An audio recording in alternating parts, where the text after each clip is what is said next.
3 doctors, 1 hospital, 47 missing organs. And the victims? They never saw it coming. This isn't fiction. This isn't a movie. This happened in Utah, in America, in the land of opportunity. But for 47 people from Nigeria, the Philippines, and India, opportunity became a death sentence. They came for the American dream. They were promised jobs, housing, a better life. Everything was free. The food, the healthcare, the future. Except nothing is ever really free, is it? What they didn't know, what they couldn't know, was that they weren't employees. They were inventory. Human inventory. Walking, breathing organ banks waiting to be harvested. The doctors had it all figured out.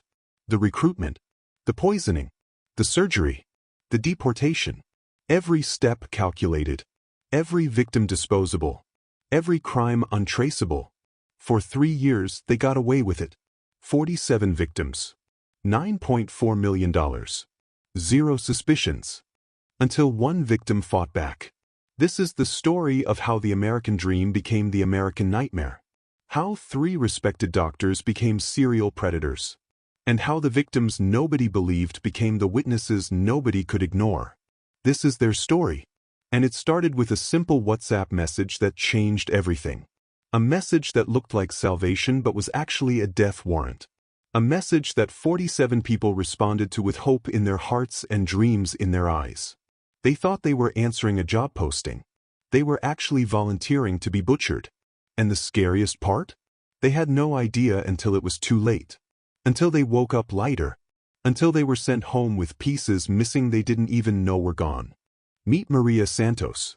28 years old. Manila, Philippines. 3 kids under 10. Husband disabled in a construction accident. Living in a crumbling apartment with walls so thin she could hear her neighbors breathing. Maria had 12,000 pesos in her bank account and a dream worth millions. Someone knew exactly how to exploit that. The WhatsApp message arrived on a Tuesday morning. Immediate hiring Utah is $4,500 per month plus housing plus visa sponsored. Cleaning positions available. No experience required. $4,500 a month. That was more money than Maria made in 6 months in Manila. 250,000 pesos. Housing included meant she could send every penny home. Visa sponsored meant it was legal. It was legitimate. It was her ticket out. She didn't know the job posting was written by a doctor. A doctor who needed her for something far more valuable than labor. A doctor who'd already checked organ registries and knew her blood type before she even applied. Then there's James Okonkwo, 32 years old. Engineering graduate from Lagos, Nigeria. Smart. Qualified. Desperate. He'd applied to 47 jobs in America over 2 years. 47 applications. 46 rejections. 1 reply. He thought he'd won the lottery. He'd actually signed his own death warrant. The recruiter promised housekeeping work at luxury hotels. $15 an hour. Path to a green card. James saw his future. Marriage to his girlfriend Amara. A house. The American dream in high definition. The man who recruited him wasn't a recruiter at all. He was a bounty hunter or organs. And James's kidney was already sold before he ever boarded the plane. Finally, Rajesh Kumar. 26 years old. Medical student dropout from Mumbai, India. He'd wanted to be a doctor since he was 7. Failed his final exams. Family debt mounting. Shame crushing him daily. The job offer came through a Facebook group for Indian workers abroad. Food processing plant in Utah. $12 an hour. Clean dormitory. 3 meals a day. It wasn't medicine, but it was survival. Rajesh wanted to be a doctor. Instead, he became their victim. The irony would almost be funny if it wasn't so deadly. If it didn't haunt him every single day for the rest of his life. 3 people. 3 countries. 3 desperate dreams. 1 predatory system waiting to devour them whole. Dr. Richard Whitmore. Chief of Surgery at Whitmore Memorial Hospital. 52 years old. Yale Medical School graduate. 26 years of impeccable service. Awards lining his office walls. Family man. church elder, pillar of the Salt Lake City community. Dr. Whitmore saved 14 lives last year. He also destroyed 23. The math was simple. The destroyed ones paid for yachts. His daughter's Harvard tuition cost $80,000 a year. His son's Stanford MBA cost $95,000. His wife's interior design business was hemorrhaging money. And his mistress in Park City wasn't cheap either. A black market kidney sold for $200,000. You do the math. Then there's Dr. Patricia Drummond, 44 years old, anesthesiologist, the woman who put people to sleep for a living. But some of her patients woke up with pieces missing they didn't consent to lose. Dr. Drummond had a problem. A $340,000 problem. Gambling debts to people who don't accept payment plans. People who break fingers first and ask questions later. Each surgery erased $50,000 of that debt. How many surgeries do you think she performed? How many people do you think she violated while they trusted her to keep them safe? And finally, Dr. Trevor Blackwell, 39 years old, transplant coordinator, the youngest of the three, the ambitious one, the one who saw opportunity where others saw ethics. Dr. Blackwell's job was matching organs to recipients. He got very good at creating supply for his demand, very good at seeing human beings as products, as inventory waiting to be liquidated. He set up 3 front companies: Mountain Fresh Cleaning Services, Summit Logistics Warehouse, Peak Valley Food Processing. 3 businesses, 3 streams of vulnerable workers, 3 hunting grounds, 3 companies, 3 countries, 30 victims a year. And nobody suspected a thing. Because who suspects doctors? Who questions healers? Who investigates the people we trust with our lives? It started innocently enough. At first, they just played God with the waiting list. Wealthy patients paid under the table. Their names mysteriously moved up. Poor patients mysteriously moved down. Simple, profitable, untraceable. But then demand exceeded supply. The waiting list for kidneys in America is over 90,000 people long. Rich people dying. Desperate people willing to pay anything. And the doctors realized something terrifying: dead donors weren't enough. Waiting wasn't enough. So they decided to stop waiting. They decided to stop playing God and become God instead. When you're selling kidneys for $200,000 each and you've got a waiting list of millionaires dying to pay, supply becomes your only problem. Your only obstacle between poverty and wealth. Between middle class and private jets. So they manufactured supply. They created it. They imported it from countries where people were desperate enough to believe in American dreams and too poor to afford American lawyers. The system was perfect. Recruit vulnerable workers from developing countries. Bring them to Utah legally. Monitor their health. Poison them strategically. Operate under false pretenses. Harvest the organs. Deport the victims before they realize what happened. No bodies. No investigations. No consequences. Just profit. Just organs. Just business. And business was very, very good. Maria's flight landed at Salt Lake City International Airport at 11:47 p.m. on a Tuesday in March. She stepped off that plane with hope in her suitcase and prayers on her lips. She had no idea that by Thursday, her body would be worth more dead than alive. But she didn't know that yet. The first 60 days were paradise. Actual paradise. And that wasn't an accident. The doctors needed them healthy. Healthy organs fetch better prices. Damaged goods don't sell. Maria, James, Rajesh, and 4 others were taken to a beautiful house in the suburbs. 5 bedrooms. Modern kitchen. Flat-screen TVs. Furniture that didn't creak. Windows that actually closed. For people who'd lived in poverty their entire lives, this was heaven. What they didn't see were the cameras. One hidden in every room. Watching. Recording. Monitoring. Because when you're raising livestock, you need to track the inventory. Everything was provided. Groceries delivered weekly. Organic vegetables. Lean proteins. Whole grains. The kind of food they'd only seen in magazines. The kind of nutrition that builds strong, healthy organs. The kind of food that makes kidneys worth $350,000 instead of $200,000. They were given jobs immediately. Maria cleaned luxury condos in Park City. $8 an hour. Easy work. The homeowners were never there. She'd vacuum empty rooms and dust unused furniture and feel grateful. She didn't know she was auditioning to be inventory. That every day she showed up was another day proving she was reliable, compliant, controllable. James worked at the warehouse. Loading, unloading, simple logistics. $12 an hour. He sent half his paycheck home to Amara, saved the other half for their future. He bought an engagement ring with his first paycheck. He'd never get to give it to her, but the doctors would get his kidney. Rajesh worked the night shift at the food processing plant, 10 p.m. to 6 a.m. Sorting, packaging, monotonous work that paid the bills. He video called his mother every Sunday, told her he was doing fine, told her he'd make her proud. He had no idea the doctors were already preparing to destroy him, that his mother's only son would return home broken. Every 2 weeks, mandatory wellness checks. Company policy, they were told. We care about employee health. Blood pressure, heart rate, blood samples, urine samples, full physical examinations. The workers thought it was generous. American companies taking care of their employees.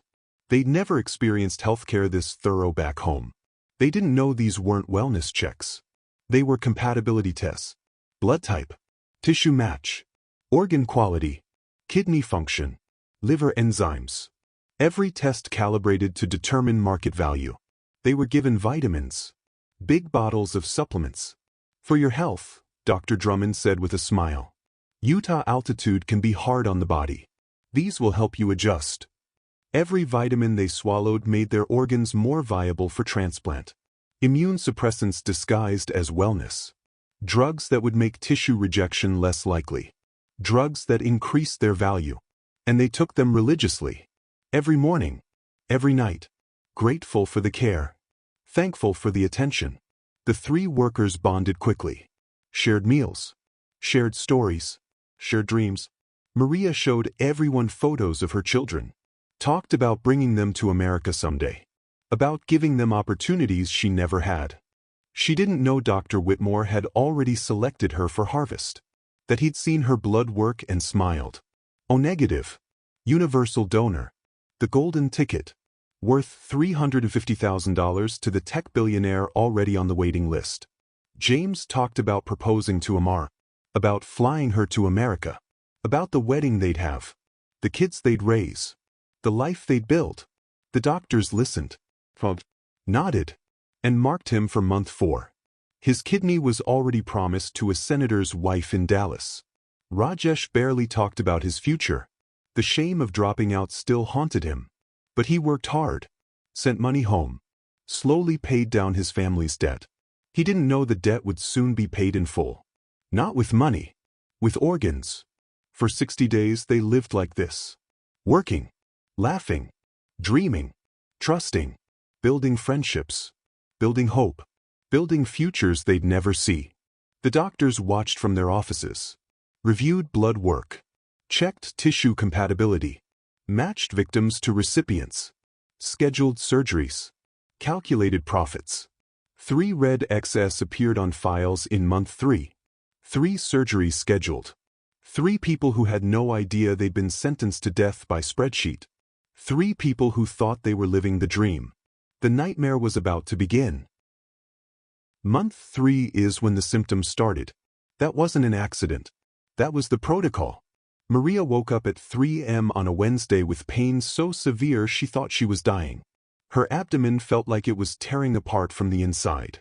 She stumbled to the bathroom and vomited until there was nothing left. By 6 a.m., she couldn't stand. By 9 a.m., she was exactly where they wanted her, desperate enough to trust them. James started feeling sick on a Thursday.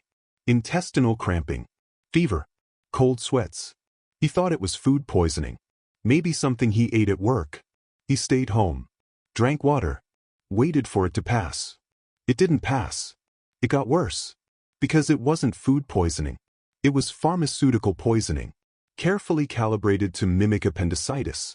Rajesh experienced sharp kidney pain on a Saturday morning.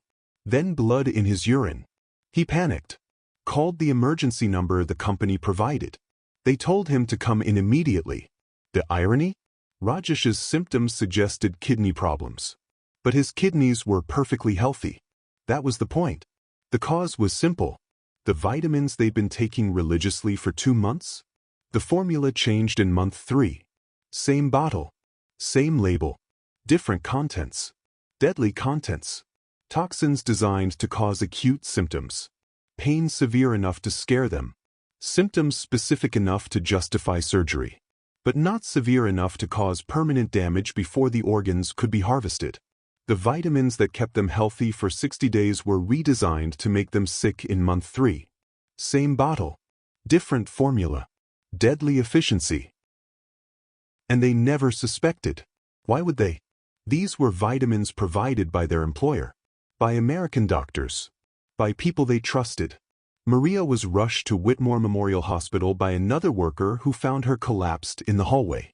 The ambulance ride was a blur of pain and fear. She kept thinking about her children, about who would take care of them if she died. When she arrived at the emergency room, Dr. Whitmore was already there. Waiting. Smiling. He'd been expecting her. "Maria, don't worry. You're in good hands. We're going to take excellent care of you." He had kind eyes. A gentle touch. A soothing voice. And a surgical plan already uploaded to the operating room system. He examined her personally. Pressed on her abdomen. Asked about symptoms. Looked concerned. Professional. Compassionate. "Maria, I need to be honest with you. This is serious. Your intestine is twisted. It's cutting off blood supply. If we don't operate immediately, you could die. The tissue will become necrotic. Infection will spread. This is life-threatening." Maria started crying. She didn't understand all the medical terms. But she understood die. She understood life-threatening. Dr. Whitmore held her hand. "We can fix this. But we need to operate within 48 hours. The good news is your employer's insurance covers everything. You won't pay a single dollar." Maria had 48 hours to decide. But the recipient waiting for her kidney had already paid $300,000. The surgery was happening whether she consented or not. James arrived at the same hospital 6 hours later. Different entrance. Same destination. Dr. Whitmore examined him too. Ordered immediate scans. Looked grave. "James, we found something. A large fibroid tumor in your abdomen. It's pressing on your intestines. There's risk of rupture. If it ruptures, you'll have internal bleeding. Sepsis. You could die within hours."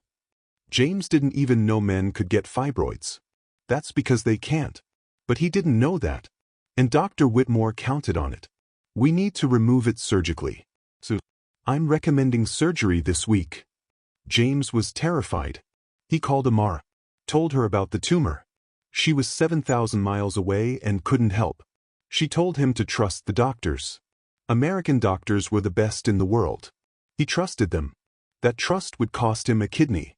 Rajesh came in that evening. Severe kidney pain. Blood in urine.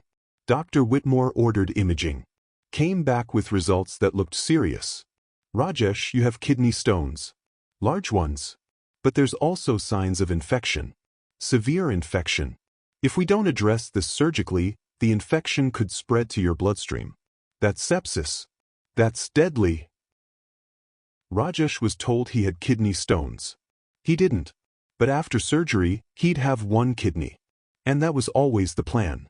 All 3 were admitted to the hospital. All 3 were given rooms on the same floor. All 3 were scheduled for surgery within 72 hours. The consent forms were 47 pages long. Dense legal language. Medical terminology. Fine print that would make a lawyer dizzy. All in English. Complex English. Legal English. Maria spoke Tagalog. Her English was functional but basic. She couldn't understand half of what she was signing. The nurse flipped through pages rapidly. "Sign here. Initial here. Date here. You'll die without surgery," was repeated multiple times. What choice did she have? Sign or die? Those were the options presented. The surgery was free. The kidney they planned to steal was worth $300,000. See how that works? James signed his forms in a painkiller haze. The medications made him foggy. Compliant. He barely read the pages. Just signed where they pointed. Rajesh read more carefully. His medical training made him cautious. But the pain was excruciating. And the doctors seemed so confident. So professional. So trustworthy. He signed. They all signed. They didn't know they'd just authorized their own mutilation. That exploratory surgery was code for organ harvest. That informed consent was a lie wrapped in legal language. The operating rooms were prepped. 3 surgical tables. 3 victims. 3 kidneys ready to be stolen. It was an assembly line. And business was booming. Dr. Drummond prepared the anesthesia cocktails. Higher dosages than normal. The patients needed to stay under longer. Long enough to remove a kidney and close the incision without anyone noticing the extra time. Rajesh read more carefully. His medical training made him cautious.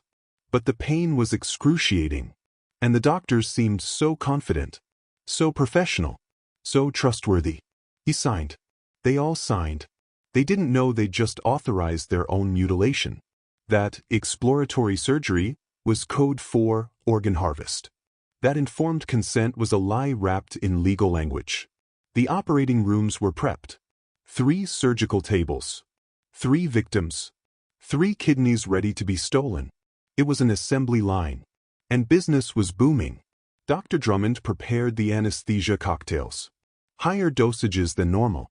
The patients needed to stay under longer. Long enough to remove a kidney and close the incision without anyone noticing the extra time. Dr. Blackwell coordinated with the recipients. Confirmed the timing. Made sure the wealthy patients were ready. Made sure the money had cleared. Dr. Whitmore reviewed the surgical plans one final time. He'd done this 44 times before. 3 more would bring them to 47. 47 stolen organs. $9.4 million. 0 complications. Until tonight. Tonight was different. Tonight, Maria's boyfriend back in Manila had a bad feeling. He posted on Facebook asking if anyone knew how to reach her. Someone suggested calling the hospital directly.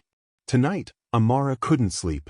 Something felt wrong about James's diagnosis. She started researching fibroid tumors in men. Found nothing. Started getting suspicious. Tonight, Rajesh's mother had a dream that her son was in danger. She called him. No answer. She called again. Still no answer. The universe was trying to warn them. But it was too late. The surgeries were scheduled for 6 a.m.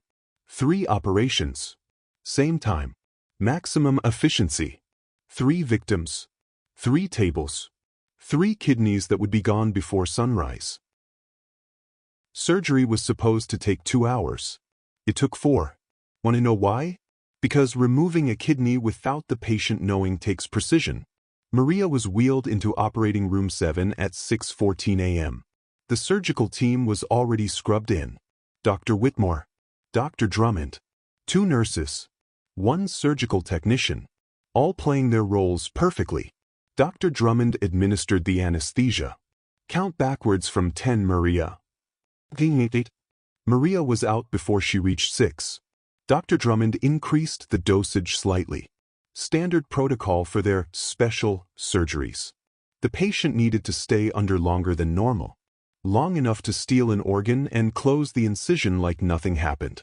Long enough to commit a crime without witnesses. Dr. Whitmore made the first incision. His hands never shook. Not when he saved lives. Not when he stole organs. Steady hands don't discriminate. Steady hands just cut. The incision was small. Precise. 3.2 inches on her left flank. Small enough to hide under surgical complications. Big enough to ruin a life. He navigated through tissue with practiced efficiency. Moved past muscle. Located the kidney. Held it. Perfect. Worth $350,000 to the man waiting in operating room 8. In that adjacent room, a tech billionaire from San Francisco lay sedated. 58 years old. Kidney failure. Been on dialysis for 2 years. Money couldn't buy him time. but it could buy him Maria's kidney. Dr. Blackwell stood between both operating rooms, coordinating, timing, making sure the organ stayed viable during transport. He had a cooler ready, medical grade, temperature controlled, the kind used for legitimate organ transplants. Except this wasn't legitimate. This was theft. Dr. Whitmore clamped the blood vessels, cut the ureter, freed the kidney from surrounding tissue, lifted it out of Maria's body like he was harvesting fruit. He placed it in a sterile basin, examined it, nodded with satisfaction. Excellent quality. No abnormalities. Recipient should have no complications. The kidney that kept Maria alive for 28 years was now inventory. Merchandise ready for delivery. Dr. Blackwell took the basin, walked 30 feet to operating room 8, handed it to the transplant team waiting there. In or 7, Maria lost her kidney. In or 8, a tech billionaire gained 15 more years of life. He paid cash. She paid with her body. Dr. Whitmore closed the incision carefully. Precise stitches. Minimal scarring. He was good at this. Too good. He made mutilation look like medicine. The surgical report was already drafted. Exploratory laparotomy performed. Adhesions found and lysed. No significant pathology identified. Patient tolerated procedure well. It didn't mention the kidney. It never did. Maria was wheeled to recovery at 10:23 a.m. 4 hours and 9 minutes of surgery for a condition she never had. For a twisted intestine that was never twisted. For a procedure that was really a robbery. James went under at 6:47 a.m. in operating room 4. Same routine. Same lies. Same theft. Dr. Whitmore found his fibroid tumor quickly. Mostly because it didn't exist. What he found was a perfectly healthy kidney ready for harvest. James's kidney went to a senator's wife in Dallas. 53 years old. Polycystic kidney disease. Her husband had paid $310,000. Cash. Untraceable. Delivered in a briefcase 3 weeks earlier. The surgery report for James said they didn't find a tumor after all. Just some inflammation. Minor adhesions. Nothing serious. He should be grateful they caught it early. James was grateful. They were $200,000 richer. Rajesh went under at 7:31 a.m. in operating room 9. He was the easiest. Medical background meant he asked more questions. But pain makes people compliant. Fear makes people trusting.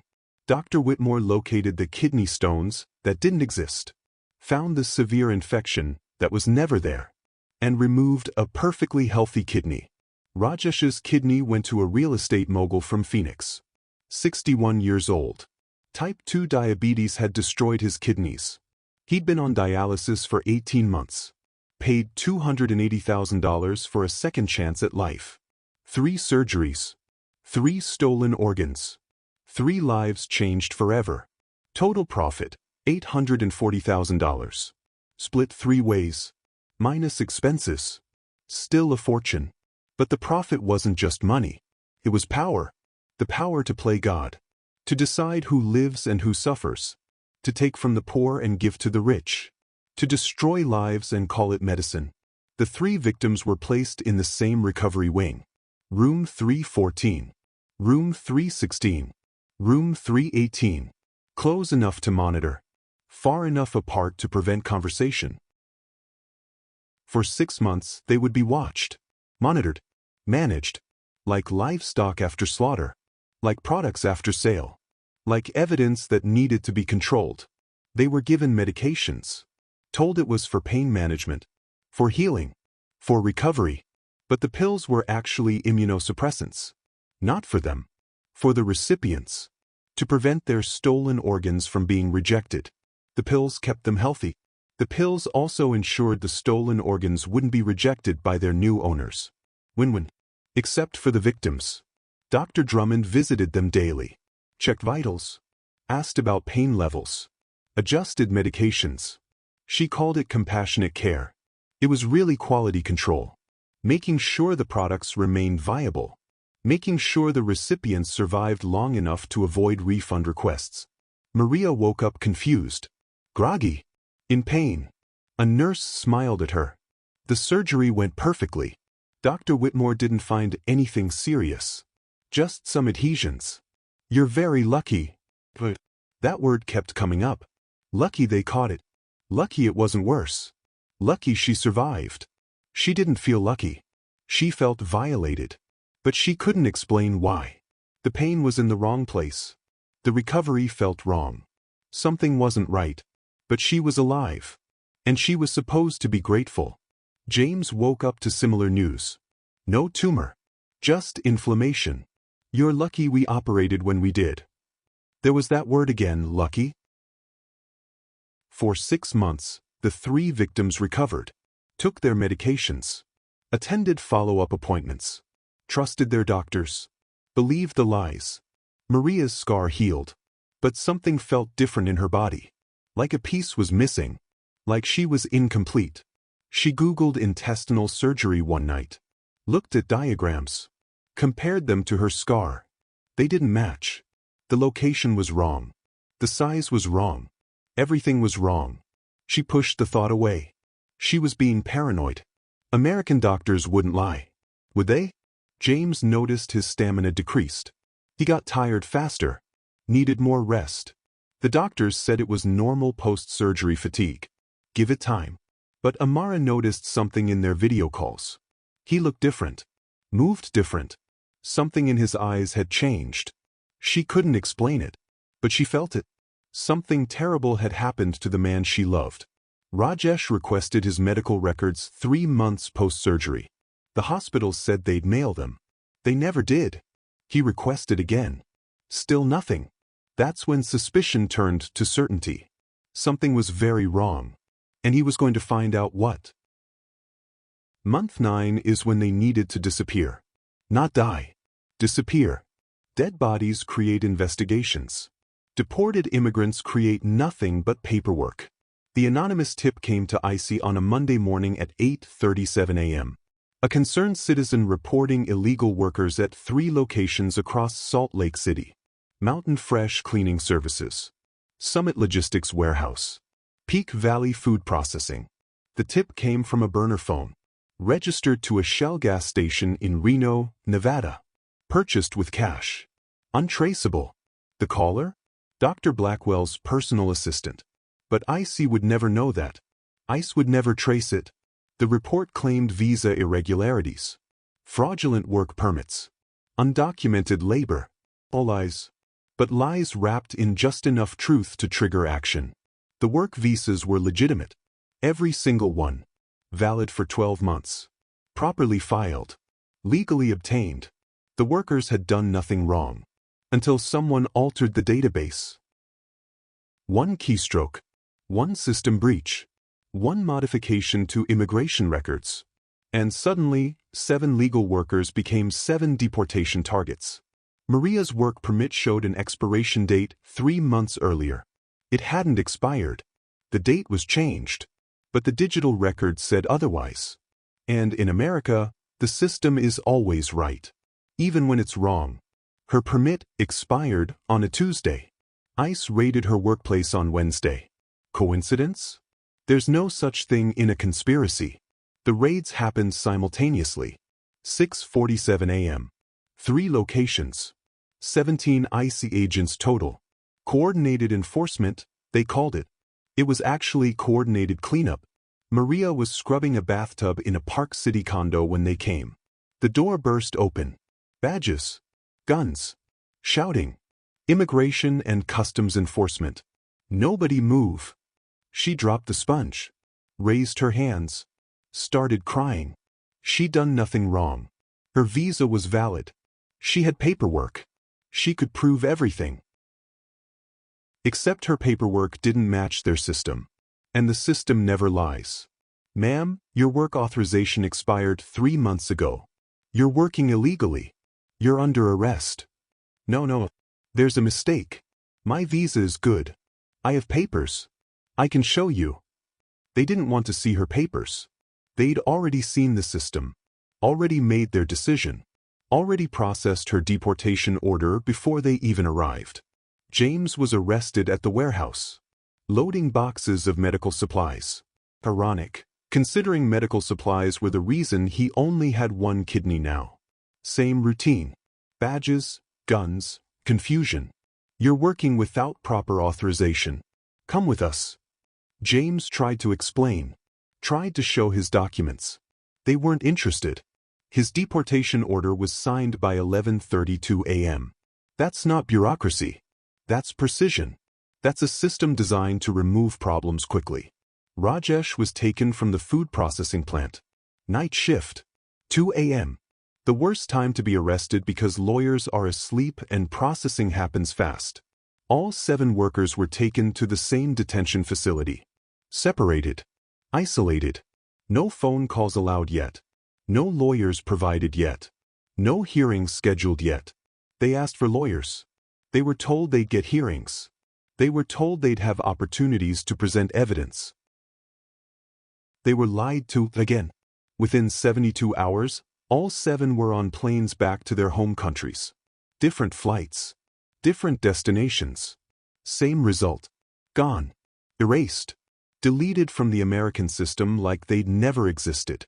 Maria tried to tell the IC agent something was wrong with her surgery. That the doctors had lied to her. That she needed help.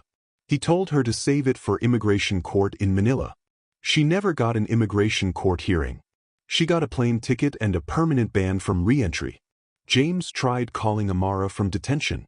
They said he could make 1 call after processing. Processing took 68 hours. By the time he got his call, he was already at the airport. Rajesh demanded to see his medical records. Said he had evidence of medical fraud. They told him to file a complaint with the consulate. The consulate would tell him to file with ICE. ICE would tell him the case was closed. Bureaucratic circles designed to exhaust, to frustrate, and to silence. The doctors had insurance policies layered upon insurance policies. All medical records were sealed as confidential patient information. HIPAA laws designed to protect patients became weapons to silence victims. Privacy became a shield for predators. Even if the victims suspected something, and they did, who would believe them? Try telling someone in Manila that American doctors stole your organs. They'll think you're crazy, paranoid, desperate for attention or money. Try telling someone in Lagos that prestigious surgeons trafficked you for kidneys. They'll laugh.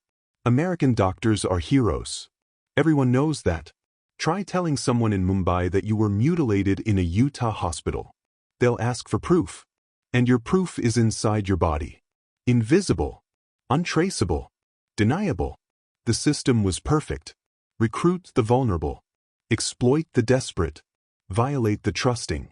Deport the victims. Seal the records. Move on to the next batch. Maria's plane landed in Manila at 2:17 a.m. on a Friday. She walked off that plane lighter than when she'd arrived in America. 1 kidney lighter. 1 dream lighter. 1 future lighter. She went home to her crumbling apartment. To her 3 children who ran to hug her. To her disabled husband who smiled with relief. They asked if she'd made money. If she'd saved enough. If America was everything she'd dreamed. She lied. Said it was fine. Said she'd saved some money. Didn't tell them about the surgery. About the scar. About the feeling that something was missing from inside her body. James landed in Lagos at 6:43 p.m. on a Saturday. Amara was waiting at the airport.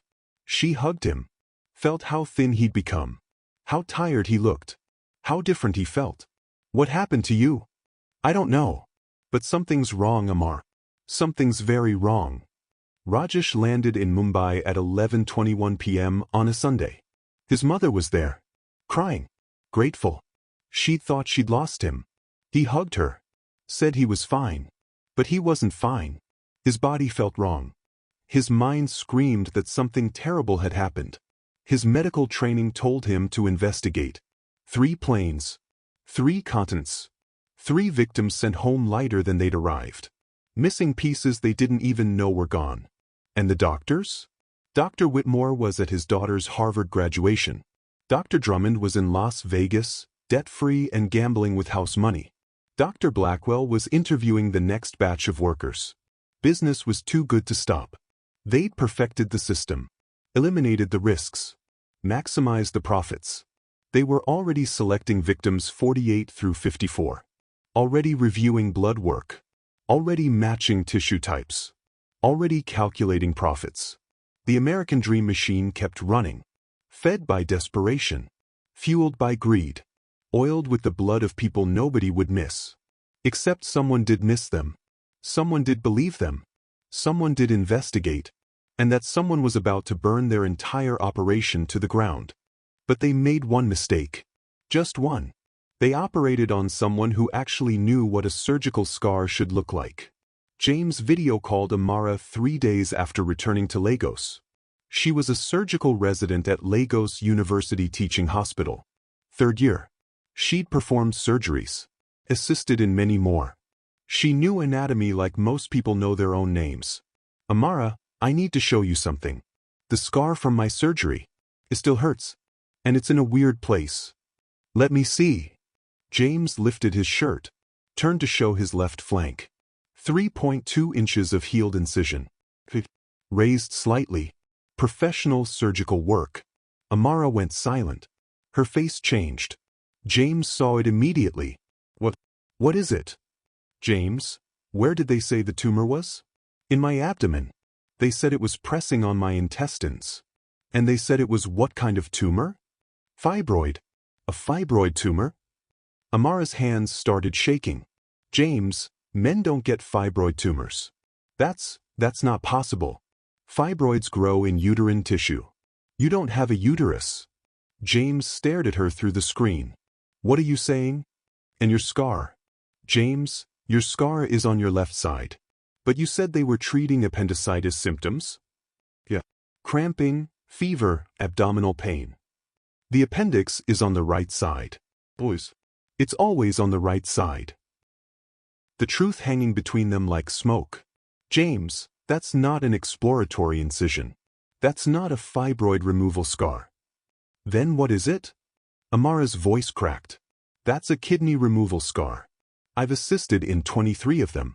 I know exactly what they look like. James, I think they took your kidney. The phone almost slipped from James's hands. No, that's impossible. They're doctors. American doctors. They would not. Let me see the scar again. Closer. He moved the camera closer. She zoomed in. Examined every inch. Her medical training overriding her emotional reaction. The incision placement. The length. The angle. James, I'm certain. They removed your kidney. They lied about the diagnosis. They forged the surgery report. They stole your organ and sent you home. James sat down. The room spinning. His entire body shaking. But why would they do that? Money. James, black market kidneys sell for hundreds of thousands of dollars. You weren't a patient. You were inventory. That night, Amara couldn't sleep. If they did this to James, how many others? She remembered him mentioning other workers. Other surgeries. Other deportations. She opened Facebook. Started searching. Foreign workers Utah surgery. Returned workers medical issues. Utah hospital complications. She found a support group.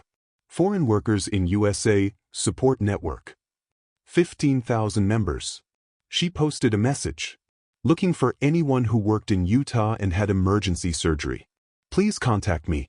Urgent. 3 responses came within an hour. One was Maria. I had surgery in Utah. Twisted intestine, they said. But something feels wrong. Doctors won't return my calls. Amara's heart raced. Can you show me your scar? I'm a surgeon. I can tell you if something's wrong. Maria sent a photo. Left flank. 3 inches. Same location as James. Same professional surgical work. Same lie. Maria, I need you to listen carefully. That's not an incision for intestinal surgery. That's a kidney removal scar. I think they stole your kidney. Maria read the message 3 times. 4 times. 5 times. Each time the words became more real. More horrifying. More true. She started crying. Then screaming.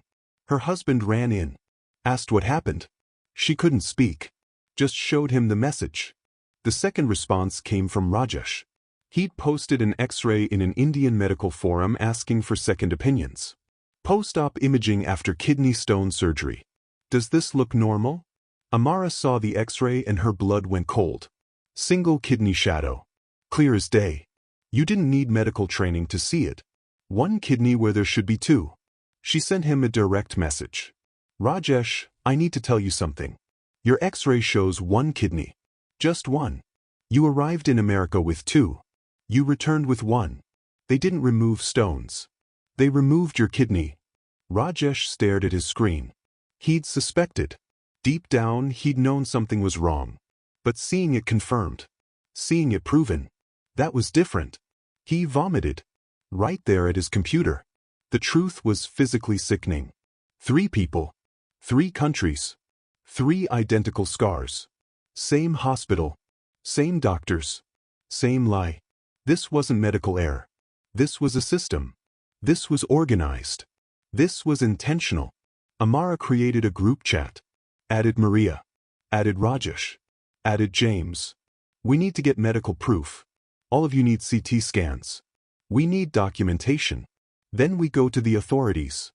Maria got a CT scan at a local hospital in Manila. Cost 3 months of her savings. The results came back in 2 days. The radiologist looked confused. Ma'am, you only have one kidney. Your left kidney is missing. Do you have a history of kidney removal? No. I had surgery for a twisted intestine. That's not possible. You can't twist your intestine and lose a kidney. Someone removed it. Surgically removed it. Maria took the report. Walked out. Sat on the hospital steps and sobbed. The proof was in her hands. Black and white. Undeniable. They'd stolen from her body and lied to her face. James got imaging done in Lagos. Same result. One kidney. Surgical clips visible.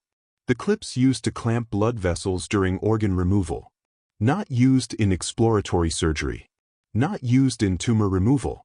Only used when taking organs. The evidence was literally inside his body. Metal proof of mutilation. Rajesh already had his X-ray.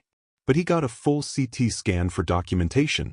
The radiologist wrote in the report, status post-left nephrectomy. No residual pathology noted. Nephrectomy. The medical term for kidney removal. Right there in black and white. Proof that contradicted everything the Utah doctors had told him. Amara compiled everything. Medical records. Scans. Photos. Testimonies. She put it all in a folder. Then she did something that would change everything. She contacted the FBI. The FBI International Crimes Division. She sent an email with all the evidence attached. Expected nothing. Maybe a form response. Maybe silence. Special Agent Marcus Torres opened the email at 9:42 a.m. on a Tuesday. Started reading. Stopped after the first paragraph. Sat up straighter. Started reading faster. Human trafficking for organs? In Utah? In America? His first instinct was to dismiss it. People made wild claims all the time. But then he opened the attachments. Saw the CT scans. Read the medical reports. Examined the surgical photos. He stopped laughing. He called his supervisor. We need to open an investigation. I think we've got organized organ trafficking. Multiple victims. Multiple countries. And it's happening in Salt Lake City. The investigation began quietly. Federal agents started pulling records. Hospital files. Immigration documents. Corporate registrations. Special Agent Torres pulled 3 years of surgical records from Whitmore Memorial Hospital. 127 exploratory surgeries performed on foreign workers. 127 patients told, nothing serious found. 127. He cross-referenced with immigration databases. 127 deportations within 9 months of surgery. Every single one. Perfect correlation. Then he checked missing organ reports filed in developing countries. People returning home. Getting local medical care. Discovering kidneys gone. 127 reports. Nigeria, 18. Philippines, 16. India, 13. Egypt, 9. Kenya, 8. Pakistan, 7. Bangladesh, 6. The rest scattered across a dozen other nations. The overlap was perfect. The pattern undeniable. This wasn't coincidence. This was industrial-scale organ harvesting. Torres discovered the three front companies: Mountain Fresh Cleaning Services, Summit Logistics Warehouse, Peak Valley Food Processing, all registered to shell corporations, all sharing the same business address, an empty office building in Provo. But the tax IDs were real, the banking was real, and every single dollar traced back to three names: Dr. Richard Whitmore, Dr. Patricia Drummond, Dr. Trevor Blackwell. Torres got a warrant for their bank records. What he found was damning. Wire transfers from wealthy patients matching surgery dates perfectly. $280,000 from a Dallas account the day Maria lost her kidney. $310,000 from a Phoenix account the day James went under. $9.4 million over 3 years. Deposits structured to avoid reporting requirements. Money laundered through medical billing companies. Profits split 3 ways. The receipts never lie. And these receipts told a story of systematic butchery disguised as medicine. Torres got a second warrant for email records. Found encrypted communications between the 3 doctors. They used a platform called MedConnect, supposedly for professional medical discussions. But the discussions weren't professional. They were transactional. Product quality exceptional this month. 3 matches confirmed. Harvest scheduled Thursday. Recipient payment received. Account cleared. Proceed with extraction. Inventory arriving next week. 5 units. Blood work pending. They didn't even use elaborate code words.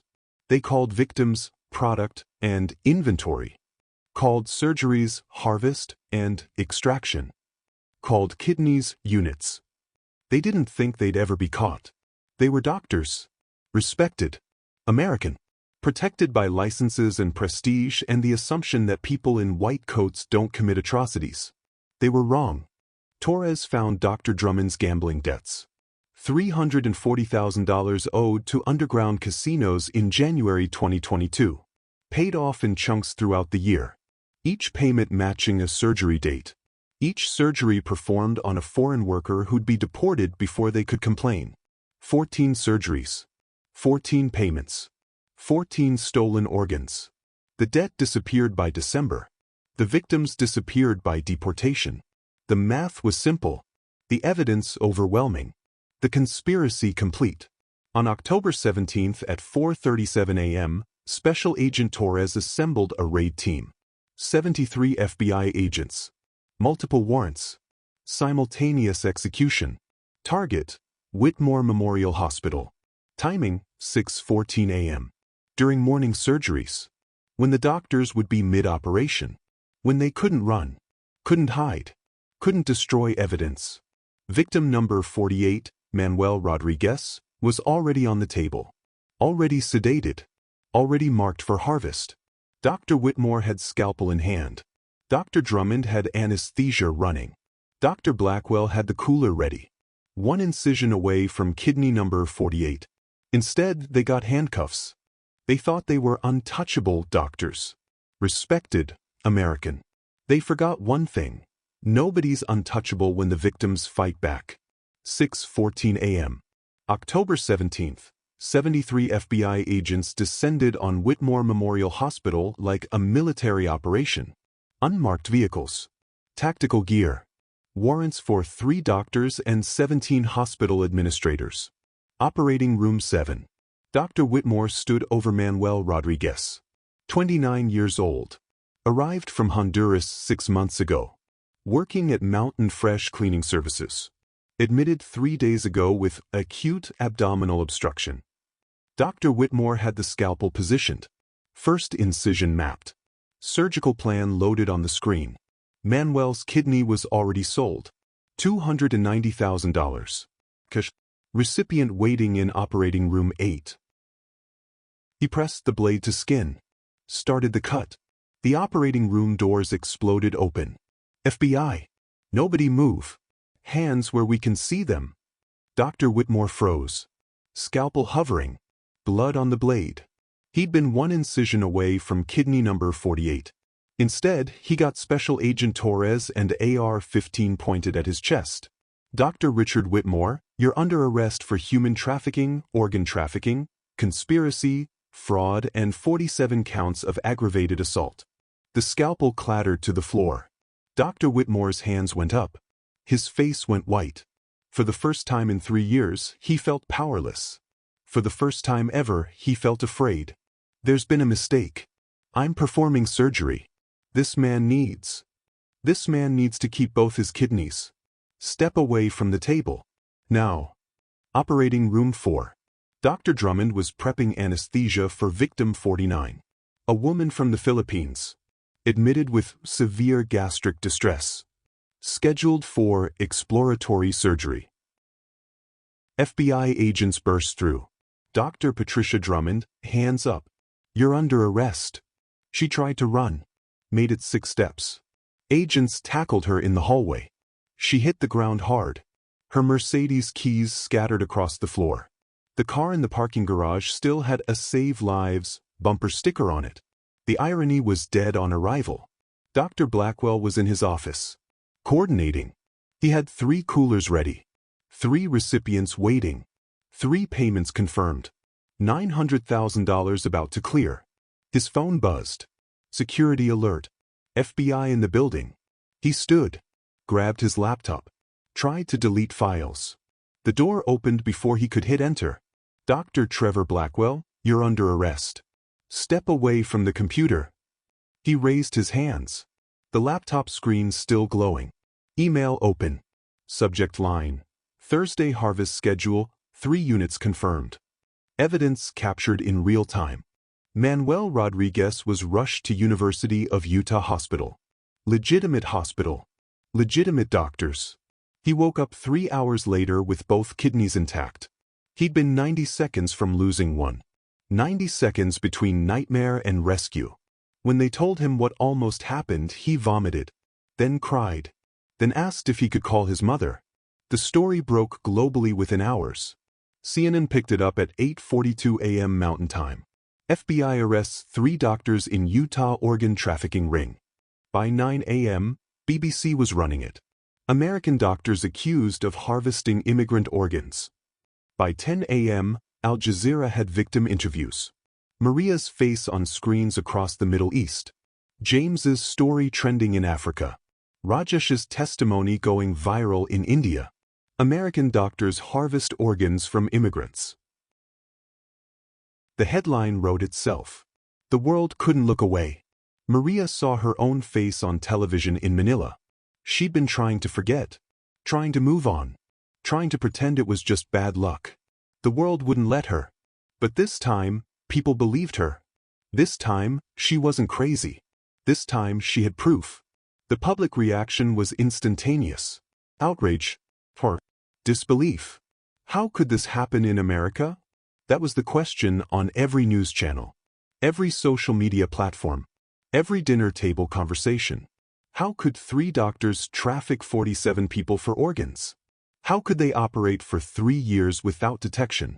How could the system fail so completely? The answer was simple and horrifying. The system didn't fail. It was designed to ignore them. Designed to protect doctors over patients. Designed to trust institutions over individuals. Designed to dismiss immigrants as liars or opportunists. Torres showed the surgical records. 127 exploratory surgeries over 3 years.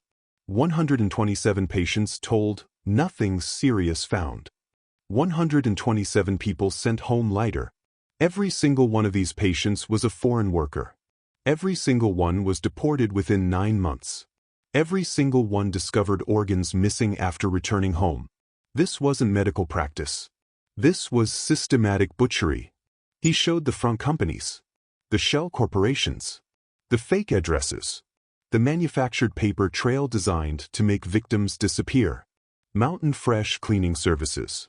Summit Logistics Warehouse. Peak Valley Food Processing. 3 businesses that existed only on paper. 3 recruiting pipelines for human trafficking. 3 hunting grounds for organ harvesting. The evidence was overwhelming. The pattern undeniable. The conspiracy complete. Whitmore Memorial Hospital was raided simultaneously. 17 executives arrested. Chief of Staff. Head of Surgery. Director of Transplant Services. All knew. All profited. All participated. The hospital was shut down by court order within 72 hours. Patients transferred to other facilities. Staff terminated. Doors locked. Building sealed as a crime scene. The hospital had operated for 43 years. Built a reputation for excellence. Saved thousands of lives. And it all ended because 3 doctors decided poor immigrants were worth more dead than alive. The building sits empty now. Windows boarded. A monument to greed disguised as medicine. A reminder that white coats don't guarantee morality. That institutions can be evil. That trust can be weaponized. Local residents pass it daily. Some remember when it was a place of healing. Now it's a place of horror. A tomb for the American dream. The 3 front companies were dissolved immediately. Assets seized. Bank accounts frozen. Every penny traced and documented.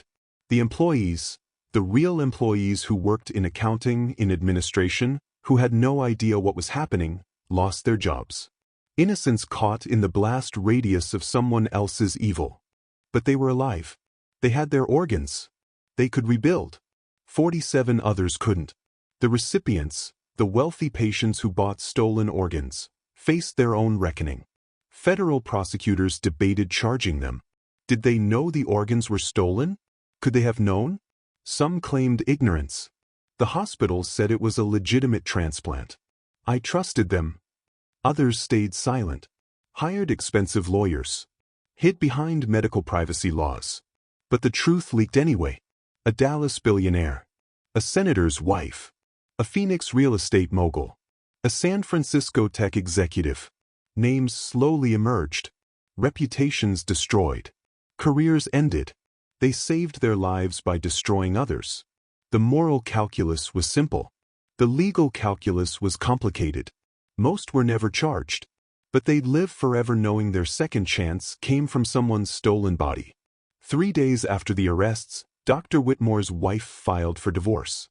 His children changed their last name. His church removed his name from the elder board. His Yale Medical School classmates returned his donations. He'd built a life on respect, on reputation, on the assumption that doctors are heroes. It all crumbled in 72 hours. The trial lasted 67 days. The verdict took 4 hours. When the evidence screams guilt, deliberation is just theater. Courtroom capacity, 200. People outside, 3,000. They watched on screens in the street. This wasn't a trial. This was a reckoning. After 12 days of trial, the jury found them guilty. 47 counts. 47 guilty verdicts. 47 lives acknowledged. 47 crimes punished. The reading took 11 minutes. Dr. Whitmore aged a decade in those 11 minutes. His face went white, then gray, then empty. The charges kept coming. Wire fraud, money laundering, racketeering, mail fraud. Each one another nail in the coffin. Sentencing came 2 weeks later. Judge Mendoza presided. Her face was stone. Her voice was steel. Dr. Richard Whitmore, please rise. He stood. Barely. His lawyers supporting him. You violated the most sacred trust in medicine. The trust between doctor and patient. You exploited the most vulnerable people. Immigrants seeking better lives.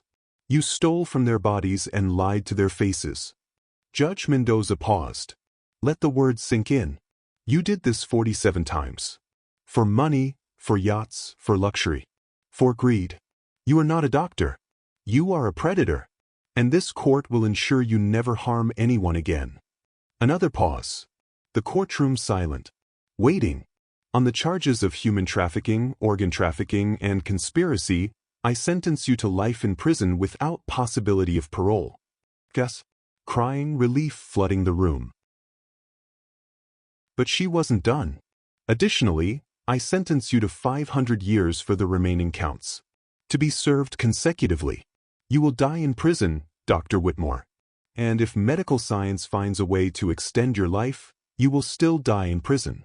That is my intent. That is justice. Life plus 500 years. The judge wanted to make sure. Even if medicine could extend life, he'd still be locked away. Poetic justice for a doctor. Dr. Whitmore collapsed. Guards caught him, dragged him out. He was crying now. Finally. 3 years too late. Dr. Patricia Drummond, please rise. She stood, shaking, makeup ruined from tears. You enabled this horror. You put people to sleep and allowed them to be mutilated. You knew. You profited. You are complicit in every single crime. Judge Mendoza's voice hardened. 65 years in federal prison. No parole. No deals. No mercy. Dr. Drummond is 44 years old. She'll be 109 when eligible for release. She won't make it. She knows it. The courtroom knows it. That's the point. She collapsed when they read the sentence. Paramedics came, checked her vitals. She was fine. Physically. Emotionally? Destroyed. But that's what happens when you destroy others. Dr. Trevor Blackwell, please rise. He stood. Still emotionless. Still hollow. You masterminded this operation. Created the companies. Recruited the victims. Coordinated the deportations. You turned human trafficking into a business model. You are the architect of this nightmare. Judge Mendoza leaned forward. 85 years in federal prison. No parole. You will die behind bars. That is certain. That is deserved. That is final. Dr. Blackwell collapsed when the sentence was read. Heart attack. Right there in court. Paramedics rushed in. Worked on him for 11 minutes. The irony? He'd spent his career coordinating organ transplants, matching donors to recipients, saving lives through medicine. Now he was having a heart attack. And nobody in that room was rushing to give him a new heart. Nobody was offering their organ. Nobody cared if he lived or died. He survived. Unfortunately for him. Because death would have been mercy. Prison would be hell. The aftermath was swift, brutal, complete. Medical licenses permanently revoked. 3 doctors became 3 felons. The licenses that took decades to earn were shredded in seconds. Paper burns fast. $9.4 million seized. Every penny. Traced through 14 bank accounts. 6 shell corporations. 11 countries. All recovered. All distributed to victims. Each victim received $200,000. The exact amount their kidneys sold for. Blood money became compensation. It didn't make them whole, but it helped them survive. Whitmore Memorial Hospital shut down 47 days after the verdict. 1 day for each victim. Deliberate. Symbolic. Final. The building sits empty now. Windows boarded. Graffiti on the walls. Butchers spray-painted across the entrance. A monument to greed disguised as medicine. But this story isn't over. Because there are more victims out there. Right now. In hospitals you trust. In cities you know. Human trafficking doesn't always look like chains. Sometimes it looks like job offers. Free housing. The American dream wrapped in lies. If this story made you angry, good. Stay angry. Anger creates change. Share this video. Tag someone looking for work abroad. Someone who trusts too easily. Someone who thinks, it could never happen to me. Because it can. It did to 47 people who thought the same. Hit subscribe for more stories that expose evil and demand justice. Comment if you've experienced workplace exploitation. Your voice could save someone. Report suspicious job offers. If it feels too good to be true, it probably is. Trust your instincts. They could save your life.